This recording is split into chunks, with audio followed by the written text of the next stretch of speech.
To the On the Slab Horror Show, the show that we bring to you each and every Friday night. The Dynamo's back. Why do we do this on a Friday night, Dynamo? Because Friday night is horror night. Absolutely.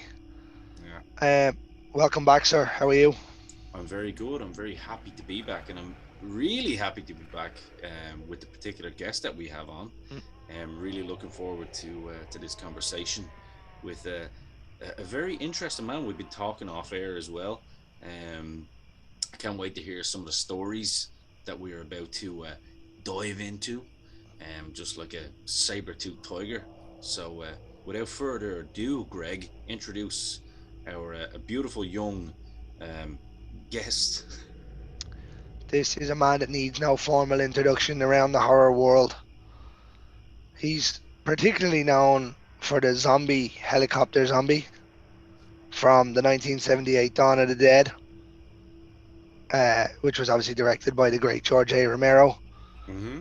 Um, he's also working at the minute with friend of the show, Anna Clary, on Coffin Tooth. This is Mr. Jim Krut. How are you, sir? Oh, me? Yes. Yes, I'm here. Yes, I'm doing great. Thanks, Greg. Thanks, guys. It's a pleasure to be with you. Friday night is horror night. I love it. Yes, I sir. love Do, it. do, Absolutely. do you want to know where that came from? Sure. So basically, over here in Ireland and in the UK, you have to specify both. Okay, you're probably familiar with that. You can't just say it's all the UK. So Ireland and the UK. We Ooh, used to okay, have. okay, Yeah, okay, okay. Thank you. we gotta be very specific about that.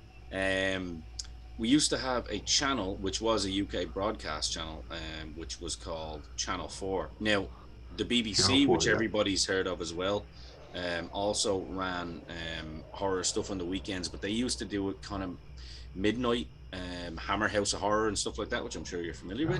with. They used to run that kind of more midnight, maybe on a Saturday, I believe. Say But it used to be Saturday, yeah. yeah, it was a Saturday, which was also awesome. But on Friday night at 10 p.m. sharp, without fail, Channel Four used to always have a horror movie on, and Channel Four was one of those great channels that was, it wasn't ad free as such, but like there was just no bullshit basically. You got the whole movie. The ads were short. BBC had no ads because it's basically public television. So we used to grow up and watch a horror night every Friday night. So we decided that would be our tagline for this here show. Oh, And you're it my works kind of people. perfectly. Yeah, yeah, yeah, yeah. I'm pretty sure it was actually on Channel 4 where I first seen Dawn of the Dead as well. It would make sense. Ooh, It would make sense. Mm. Yeah, yeah. it was Um, back I'm in. pretty sure I snuck down and watched it on VHS after my dad and my uncle went to bed. Probably after I two. knew about 8 I knew years. about Channel 4 for a number of years. We did a.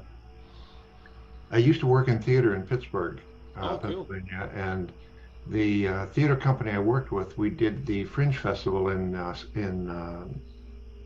Edinburgh, and I think there was a parade of some sort, and one of the floats that went by was Channel 4, Channel 4. That's what the bottom knob is for. And I That's said, yep. "Ooh, okay, well, Well, that's sounds as good." good as anything. And I said, "Well, it, what is Channel 4?" And they said, "It's the best thing you'd ever want to watch." And I said, "Well, okay, wherever you happen to be at that time." So I always wondered, what Channel 4 was all about. I heard it was like maybe the equivalent of public television in the US, where you could get all sorts of good things. But here we have more or less a Friday. Well, I guess it would be Saturday night would be kind of a horror night with Spenguli, and a lot of horror hosts have their yeah. shows and run some of the older films, oftentimes with commentary and a lot of, I would say, either not BBC type insight, but more less gravitas, Cool. more slapstick sometimes. And so what it has done is introduced a lot of people to a lot of great films. Mm. And some people just think, "Wow, there's 1,000 of them. Let's run them one after another." But looking at some of the acting and looking at some of the scenes and some of the characters, you have to kind of take yourself back 40, 50, 60 years to when those were made to see what obstacles they overcame to make that film. Okay, here's Attack of the 60-Foot Woman. What are we going What to a do? movie. One staying close and one staying far away? How do you do some of those effects? The Creature from the Black Lagoon was always Oh, one of my favorites. me too. And Me too. unfortunately, a couple of weeks ago, we just lost Raku Browning, Yeah. who played Yeah, the Rest water in scenes peace. as the Yeah. creature. And he could hold his breath for 4 minutes underwater. And that's one of the reasons he was selected. He was actually kind of a location scout, I guess, in terms of the water locations. And they said, well, you work here in wherever the water park was in Florida. They said, maybe you could do some work with us. And so he got involved as the creature who could do the underwater stunts.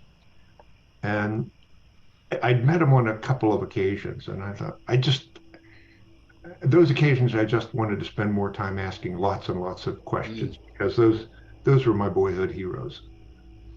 Here's a question for you. You've got a very nice voice, very distinctive voice, and even up Oh, there, you were able to kind of mess around and kind of you know almost melodize your voice, if that is even a word, to kind of to your own kind of fun and game likings.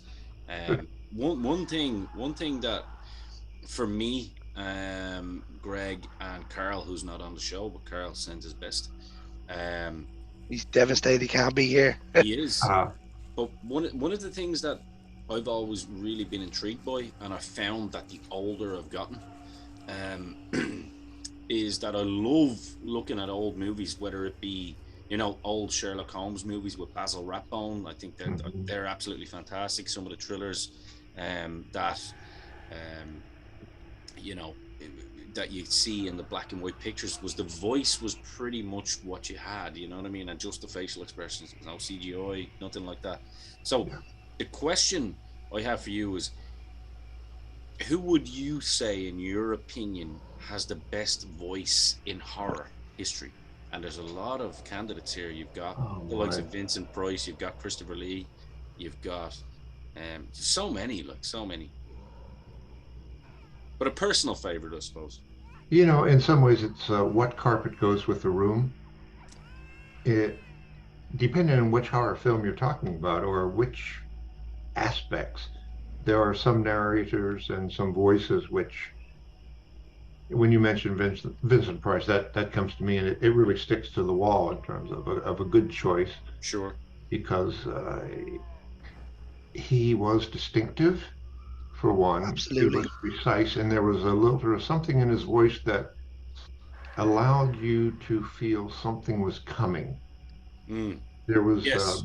always a hint of the Dread. yet to be expected, Mm. that something you did not know about, but he knew about, was going to be coming into the story very quickly. Mm.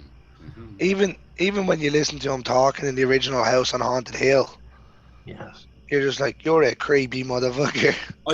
You know what made me, because you do have a great voice as well. Even the way you're talking there, it's nice and deep, and you Oh, can well, bring it up. thank you very kindly. No, 100%, it's very, and it's like, it's something that you're born with or you're not, but it's a craft that you can also hone. I mean, it's like some of the great boxing announcers over the years, Yes. that they're Yes. able to kind of bring the voice up and get people involved, and create excitement. It's a natural charisma, I suppose. Um, but the reason I brought in, like, say, Christopher Lee and Peter Cushing also have it. I listen to a lot of Yes. Christopher Lee's readings on Spotify. He kind of reads texts and reads Dracula and stuff like that, and it's like, that's like the extreme version of Peter Cushing, because Christopher Lee is like such a deep voice, and it's rather than like a sense of dread, it's just a dread all the time. Whereas Peter Cushing had that. I always look at that dynamic, which we've talked about on the show before, Greg, Oh, where absolutely. Peter Cushing was always the yin to Christopher Lee's yang, where he kind of had that nice, he'd make you feel safe, kind of, you know what I mean? Where Price was on his own, Yes. really. Yeah. Oh, There sorry, are folks, certain you'll have to there are excuse the certain voice.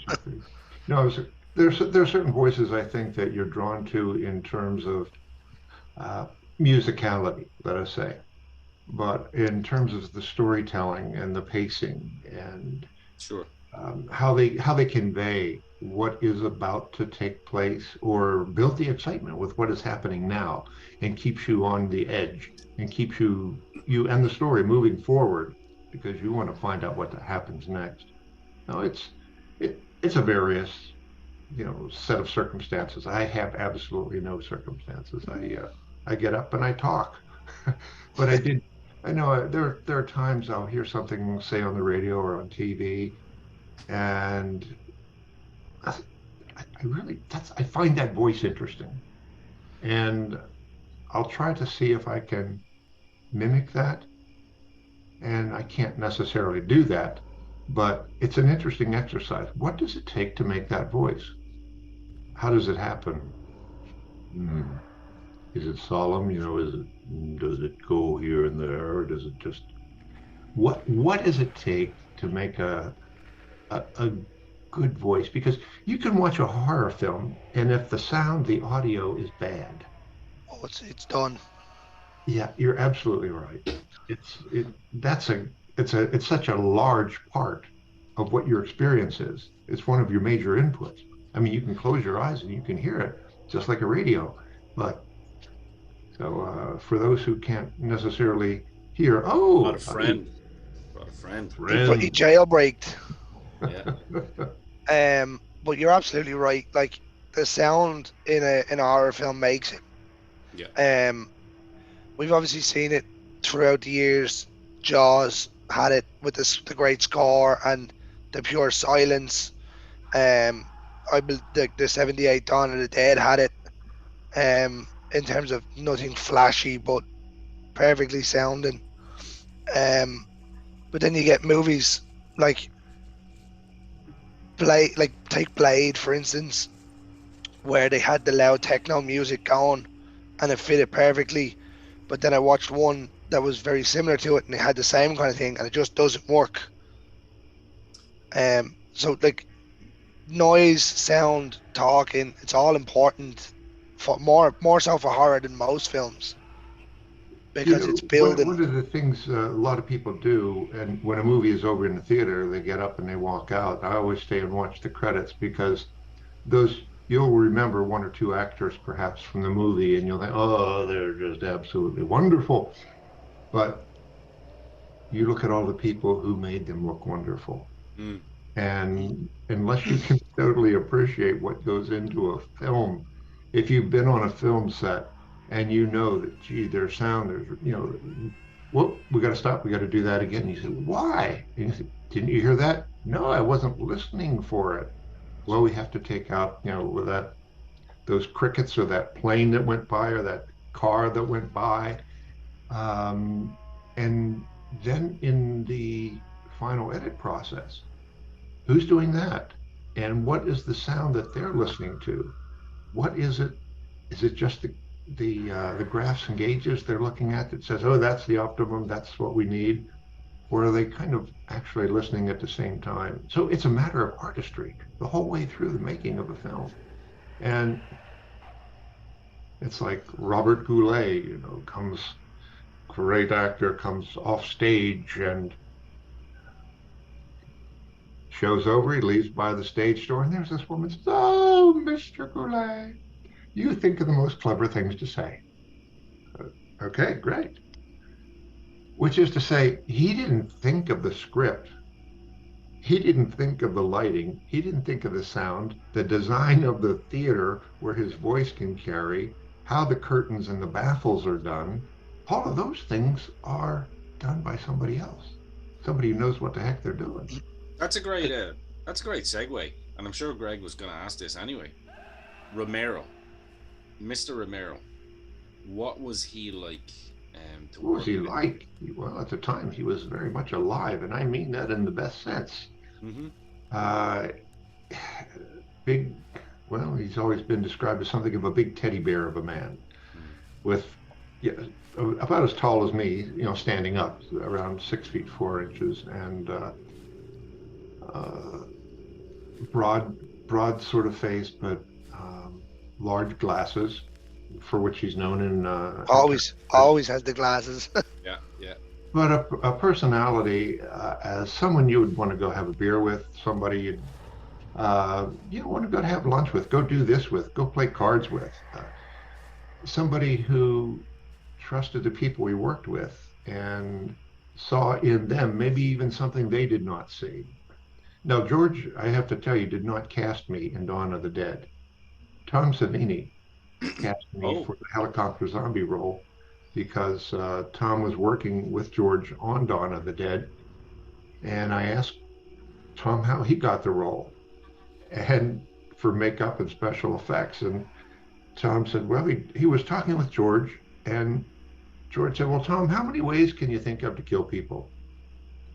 And Tom said fairly quickly, oh, at least 100 or so. He said, okay, let's go ahead and do it.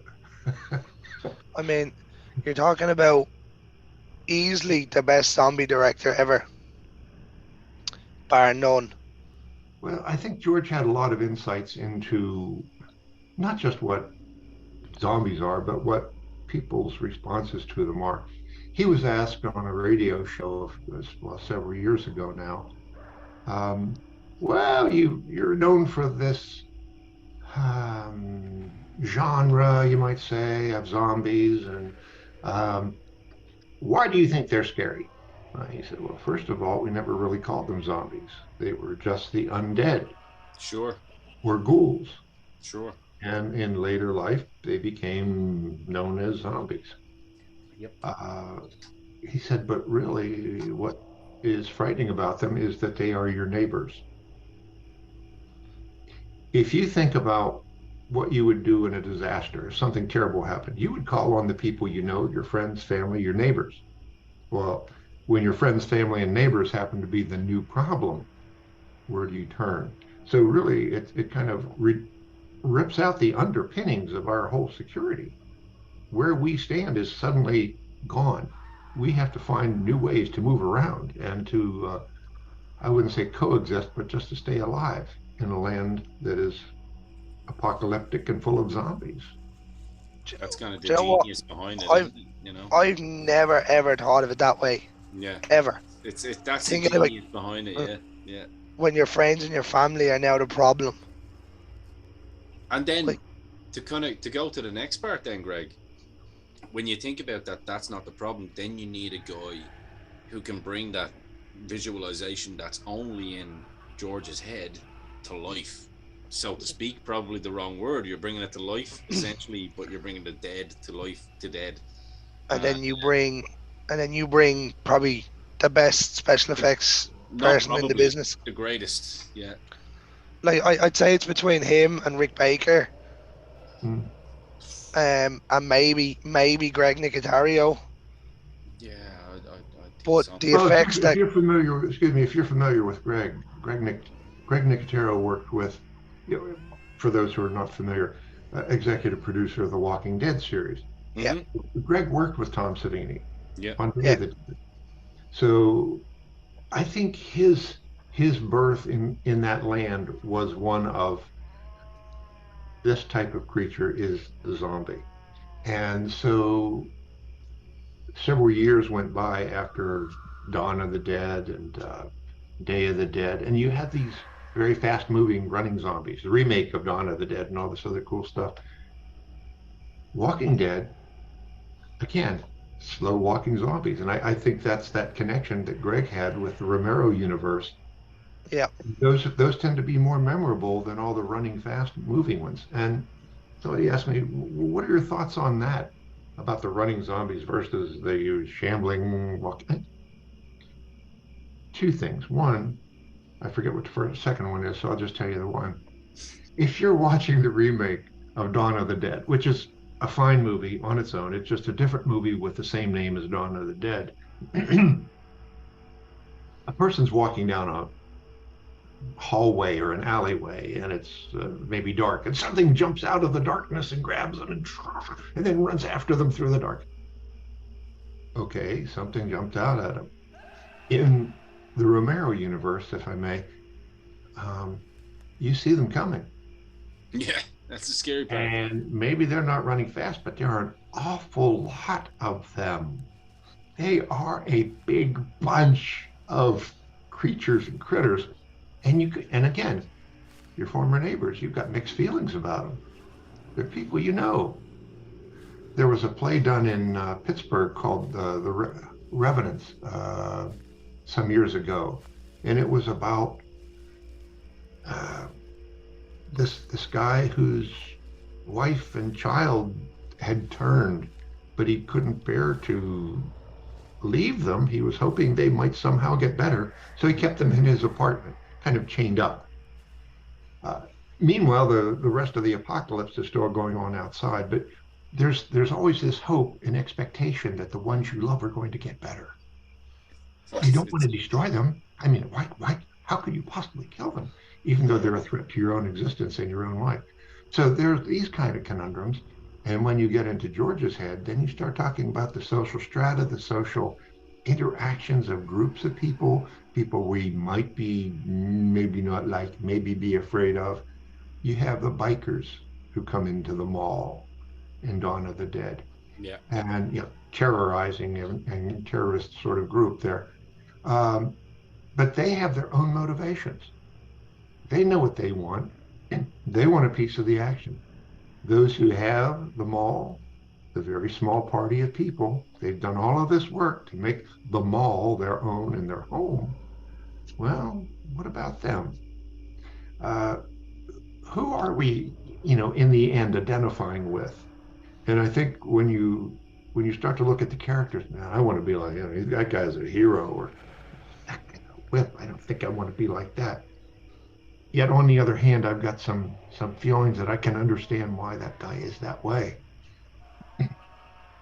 Alfred Hitchcock in Psycho played in our heads kind of the same way. I know we're talking about George Romero, but there's this legacy of horror. And one thing in my mind sort of builds on another, what works and what doesn't. But in Psycho, Alfred Hitchcock kind of played with our heads in a way that nobody else had also. Yeah. And that is, we're following this woman who's, in a sense, going to be our heroine. And she's off on her own, and she goes to this little Bates Motel where suddenly she meets her demise. We don't know anybody else in the movie except the person who causes her demise. Mm. We as an audience want to and need to identify with somebody. We are drawn to, in some sense, identify with, Mr. Bates, the killer. It was like that movie literally changed the deception of horror, really, didn't it? I think so. Sorry, you'll have to excuse the voice. It's deteriorating as we go. No, I think what Greg's trying to say as well, and I agree with it, and also, Jim, to your point as well, which I really find fascinating. It's true. Like, as people, we always need an antagonist. You know what I mean? Yes. And like, if you look at any kind of movie ever, it's not all just love and daffodils, and it doesn't have to be a horror for that story to be told, for that narrative to be told. There's always an antagonist. There's always a problem. Whether it be Gone with the Wind, whether it be, what's that famous black and white Christmas story that everybody loves? As good as it gets. No. Oh no, sorry. White Christmas. No, there's another one. Everyone always watches it at Christmas, but it's like the banker is the bad guy. It's it's like the Scrooge story. It's not a horror story, but it's a Wonderful Life. It's a Wonderful Life. There you go. Mm-hmm. There's still an antagonist in it, so you're rooting for the core characters, but there's always an antagonist. And I think essentially it's just storytelling, isn't it? And what you're doing is when it comes to horror, you're kind of multiplying it by maybe 11 and bringing it up a notch. Turn it up there. Yeah, I did a lot of theater. I worked in Pittsburgh in theater for about 7 years with 2 different theater companies. Sure. And the one thing that I've heard in reference to theater is that stage plays and such are written that the audience can experience all of the drama and trauma that the characters on the stage are going through, the family conflicts or the disaster or financial problems, whatever. whatever those characters on stage are going through, the audience sort of can sit back and in their own mind say, well, that's a problem. I Mm. wonder what I would do in that situation. And in many ways, films are exactly the same. They don't, I was going to say, maybe draw you in quite so much as being sitting watching live people in a live theater, which is one of the things I truly love about live theater, because you bond with the audience and the energies flow back and forth. But in film too, we're presented with a lot of scenarios that we don't necessarily see on a typical day. And we don't know how we would respond to them. How would we react if, gee, we open the door and there's Godzilla or Gojira, Gojira, Gojira, Uh, kill the I, monster. Very difficult. He is impossible to kill. Oh, okay. We will work on that. Okay. Well, so you've got these situations where the story, the characters draw people in, and the more they identify with them, the stronger the audience reaction do you to think that's whatever become happens a to the character. problem in recent times? I mean, like we always talk on the show about, we always tend to go back to, early 2000s, 90s, 80s, and then way back. I think one of the problems with movies these days in particular, because obviously you've got Netflix and all now, and Prime and stuff like that, where you can watch a really well scripted show and it builds over time and it's episodic. Yes. um Yes. Whereas like the real, I suppose, art form of movies is to captivate an audience within, say, in the old days an hour, but in modern days an hour and 20, an hour and 30, an hour and 40, up to 2. Do you think that that's really where, I'll just give you a quick example. I used to do pro wrestling, as Greg knows, and I always remember listening to a veteran of the game, and he always said, like, with an audience, especially because I suppose pro wrestling's like theater. You know what I mean? You're trying to Yes. captivate It trying definitely to, is. trying to captivate the audience, and it's like you've got 10 minutes to tell this story, and you've got 10 minutes to Huh. make people either like you or make people either hate you. And within that 10 minutes, if all you're doing is just a bunch of moves and showing your talents without actually creating building a relationship with the audience, all it is a bunch of car crashes. Which is, for me, unfortunately, this is the movie I'm going to reference, like Fast and Furious and movies like that. They're just a bunch of car crashes for me. You Yeah. don't remember anything specific from the movie, whereas Greg referenced, you know, Psycho, or we look at the birds, for example. The birds Yeah. is a perfect example, the phone because box. the birds, no human in this story is the bad guy. It's the actual, and you mentioned Godzilla. You understand what I mean? I think I do Yeah, because I'd never really thought about wrestling that way. But you're right. It's 10 minutes to tell a story. And who do you identify with and why? yeah, And do you care about the outcome? yeah, yeah. No.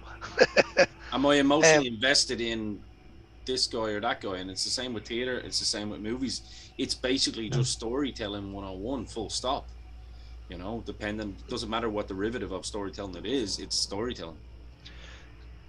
there was a point you brought up there when I mentioned Greg Nicotero. Obviously, you said that The Walking Dead reached back to sort of the Romero way, which Mhm. was absolutely amazing to see. And the first 5 seasons, I think I watched, when it stopped being about zombies, is when I kind of gave up. But obviously, Tom worked on the original one and worked on the remake. So I was very surprised that the remake changed to a faster moving zombie, but I understood what Zack Snyder tried to do because it wouldn't hold the audience as much now as, say, when George brought out the original one. So, I think you've got a couple points there, really. I took a class over the last few weeks on fiction writing, nonfiction writing, and the teacher was talking about flash fiction. where you'd have a very short assignment. You have to tell a story in 100 words. Mm. I said, I mean, it maybe seems like a classroom exercises, but there are books full of these types of stories. And why? People's attention spans. We've been conditioned to get things faster, faster, faster, and pay less. Oh, I'm sorry, and pay less attention to them at the same time. So when you have I got a perfect removing example of that zombie, for you when you're finished. Exactly what you're talking about. Dark yeah, Shadows, the intro, boom, the TV show. yeah. And you've seen, I don't know if you've seen The Last of Us Yeah. on the HBO. Okay, so in a sense, you think, okay, well, we've seen all of the big monsters and we've seen the little monsters and we've seen, this disease and that disease. What else could we come up with? Hey, how about something like a plant? It grows in the ground and it gets in you, and then it runs around with you, but it still, can be sensitive. So, in addition, you're finding new, in a sense, paradigms of threats. It used to be that if there was a monster created by Frankenstein, what would the people do? There was one monster, and he didn't make more monsters. He just killed the local villagers and whatever. But he was, pretty much misunderstood. But the villagers get together with torches and pitchforks, and they march down to the castle, and they're having a grand time. A little parade. They're roasting marshmallows, and they're, oh boy, we're going to stick them this time. Okay, so the whole community is united.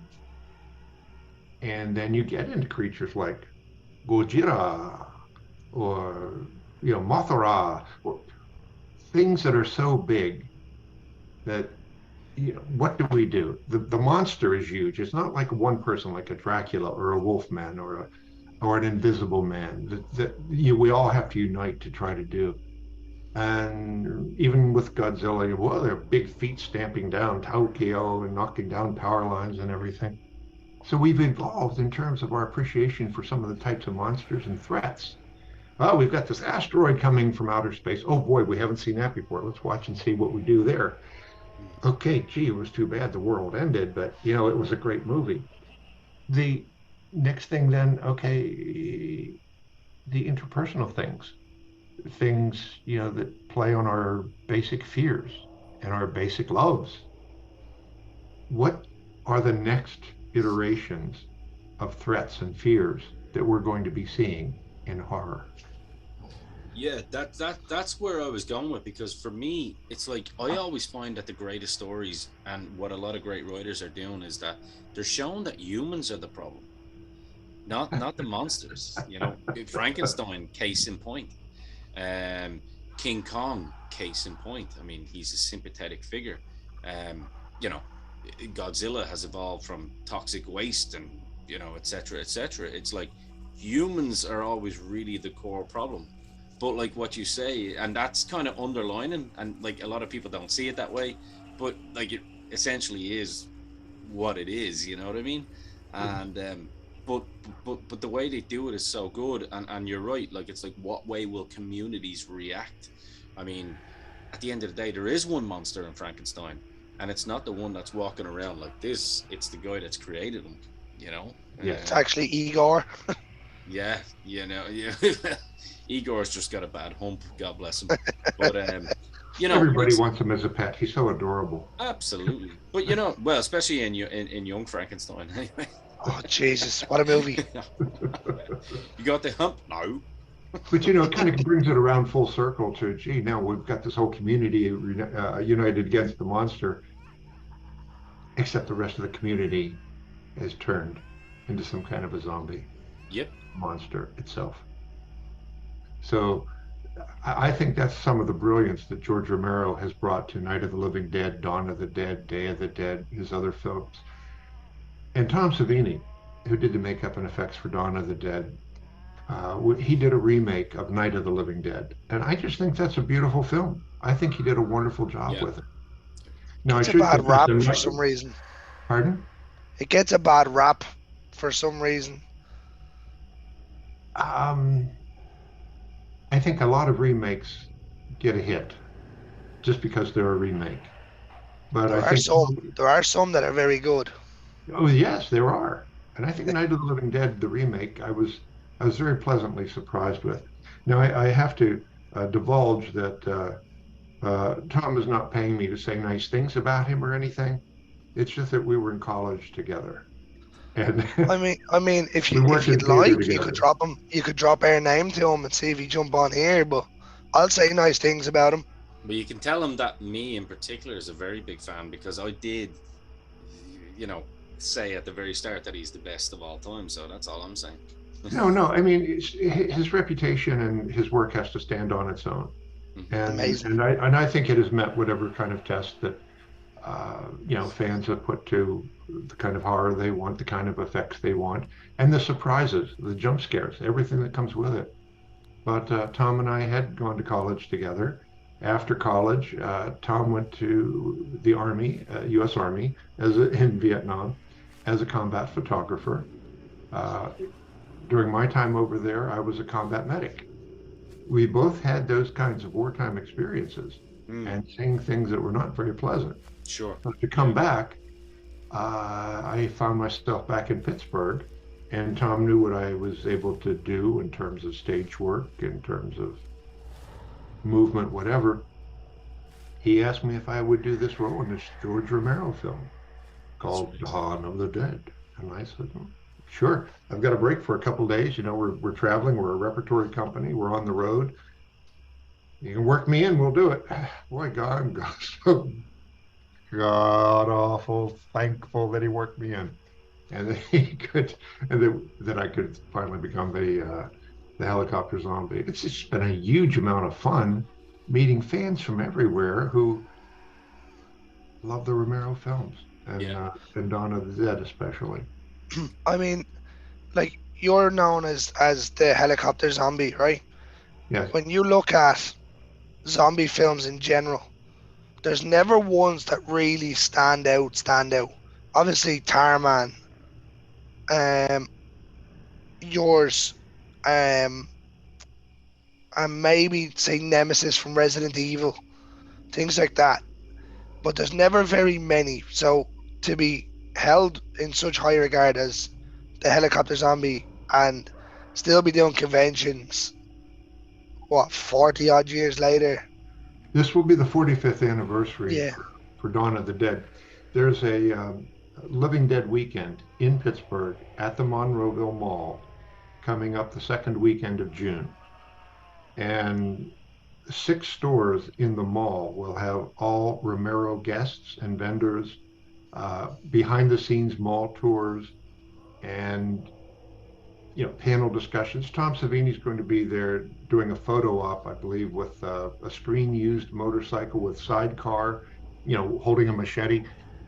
It's a grand opportunity for folks who really want to get I remember this from the movie as they look around because it's an actual shopping mall that's still in existence and they get to go behind the scenes.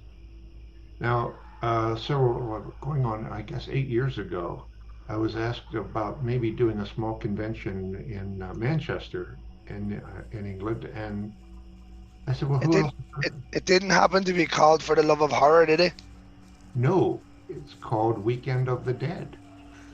Oh.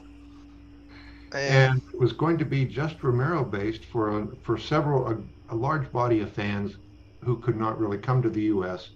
to go to various places and meet the actors who were in some of their favorite Romero films. So I went over. It was one of Dave. They said, "Well, Dave Crawford's doing a show in Germany." Dave Crawford was uh, in the earlier part one of the two battling interviewees on screen in Dawn of the Dead. And Dave and I had worked in theater together. David Early in theater, Nick Tallow in theater. A lot of the folks that I in Dawn of the Dead, I'd worked with in theater in Pittsburgh. So it was not uh, a completely foreign experience for me.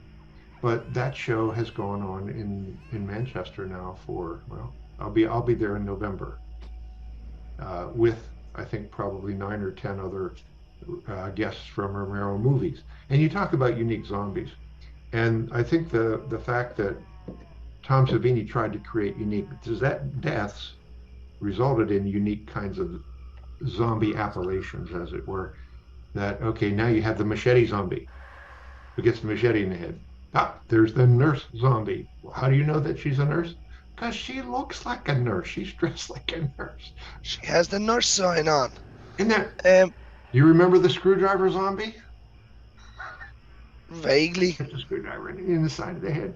Something wrong. There's Anyway, always something horrible about that. they're Um, truly horrible, yeah.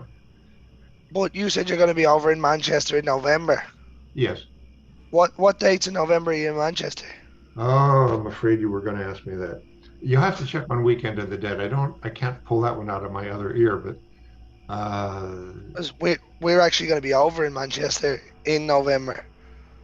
oh wow. We're Give me over on just the a moment. 8th, 9th, and 10th. Yeah. So if we could get you that beer that you so truly deserve, Alrighty. we will buy you one or three. November 4th and 5th at the Inns Ah, in Manchester. Damn. You should you'll change be your gone by the dates time we just a get there. little bit, and you can be there. I'll meet you in person. I'll have a sip of Oh. your beer.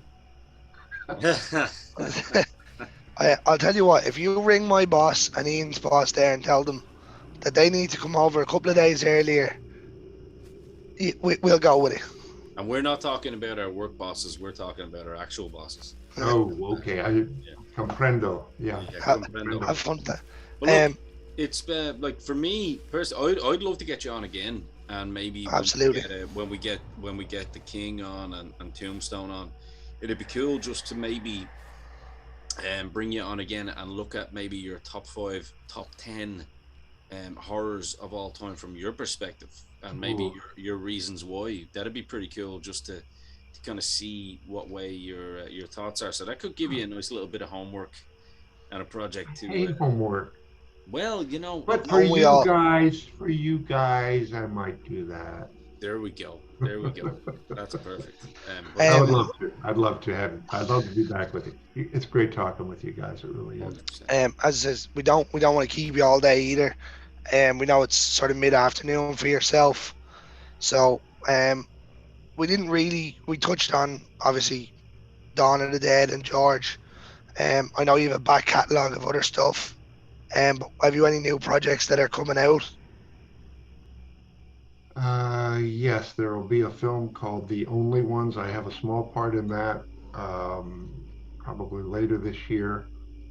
About 10 days ago, I did a short piece for a new film with Matt Cloud called Coffin Tooth. I'm looking forward to that one. And I can't tell you much about it, but That's okay. and we're trying to work in one other film. We were going to do a shoot this weekend, but the schedule's been changed a bit. Uh, it's just a short piece with a friend who's doing this film called Heavy Duty Man, and I get involved in the opening sequences of it, and I can't tell you too much about that just yet. But In on my time, IMDb Internet Movie Database, it usually lists all the films that are involved. I've been in maybe 30 or so films at this point. Not all of them, as the masculine, beautiful, handsome lead, but I mean, I sometimes I cast you in get my head anything. knocked off. You You should should be have. cast in everything. Yeah. Well, bless you, my lad, bless you. But as I says, just before we wind down, we do really want to thank you for taking the time out of your day to come on and sit and have a chat. It's not often we get legends in a game like that. Uh, Yeah. well, I'm humbled to be called anything like a legend. Legends growing up were to me, again, Dracula, Frankenstein, Wolfman, Invisible Man. They My have to be only goal played by was to somebody. just wanted to be one of them. Final Their question. time sort of passed, and new kind of legends. At one point, whoops, my cousin, my screen is going wacky here. It's all right. It's because of the final question I was going to ask you. Okay, Just one word answer. No explanation needed. Who's the best Dracula of all time?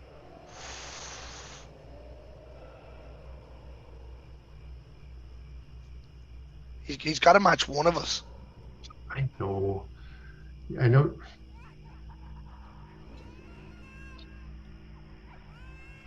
You do know I played Dracula once in No. theater. I said Oh. one word answer. Now you're cheating. Do you It, notice how it he just happened, came back from being blurry as he was like, I done it in theatre. but The I'd have to vampire say effect. I'm going to say Bela Lugosi because he's the first Dracula I saw, and the one who created the most memorable character for me as Dracula. Can't Okay, argue so with that. he didn't match any of us. Well, he came You close looking at second. My first, to Christopher be Lee? fair, Greg. Huh? So Who were your the guesses? three Who were your choices, if I may ask? I have Oldman. Oh, The movie was terrible, but he was a fantastic Dracula. I have I had Christopher Lee. I was going to say Christopher Lee was the one that popped into my mind, but I thought maybe you were projecting that because it was your favorite. So that's why the Did screen you went all blurry notice? because of this. Whoa, Are this you trying to psychic say energy my that was Dracula coming. came through you? That's why your screen went blurry. You see, these are powers, man. I'm telling you. Um, Yeah. it's always something I've said though. Oldman, I think, was the best Dracula.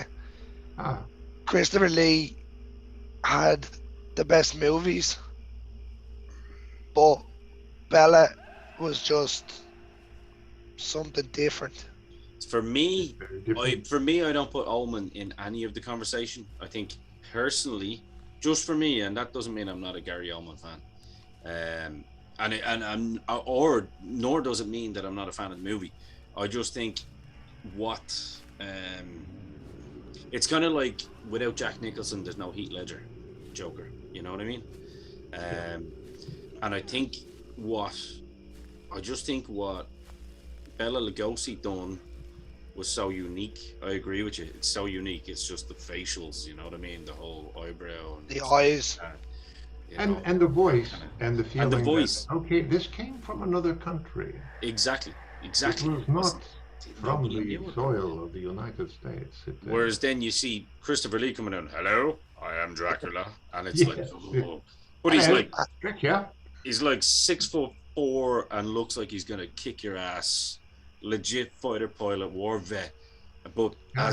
as it goes on, like that bit with Harker when he goes in and the girls are trying to get him, and he's like, and you see the eyes. It's like, wow, perfect. So yeah, I'm all with that. But look, that's Well, been just a wee insight then from having played Dracula. It's one of the most fun roles an I can actor can imagine. do, and you don't have that many lines I'll tell you because what then. Dracula, the way it is written, is a presence, an entity, and you yeah, see the character come out periodically. There aren't huge numbers of lines in it, so like you don't dominate the entire thing because it is a story. It's a sense a love story. It's a sense I wouldn't say a soap opera. Kind of goes back to the Walking Dead, Mm. a soap opera with zombies. People have called it Yep. at times, but it's always about the people, and that's who we care about. So anyway, I Can we care get a about you special guys. request? Can we get a special request since as you care about us, and Sure, a first in the On the Slab horror show podcast ever? As we close out, could you do your best Dracula face and keep character? I'll be right back.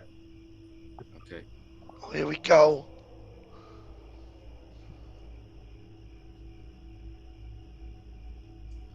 For Ian. You wanted to see what lies behind that door. I can Just show hire him. you. I can show you. Follow me this way. Yes, sir. Yes, that is absolutely fantastic. Listen, guys, Thanks. for Jim Krut, absolute pleasure and an absolute honor for both of us to be able to sit down and chat with you. And 100%, we want to bring you on for that top 10. 100%. Absolutely.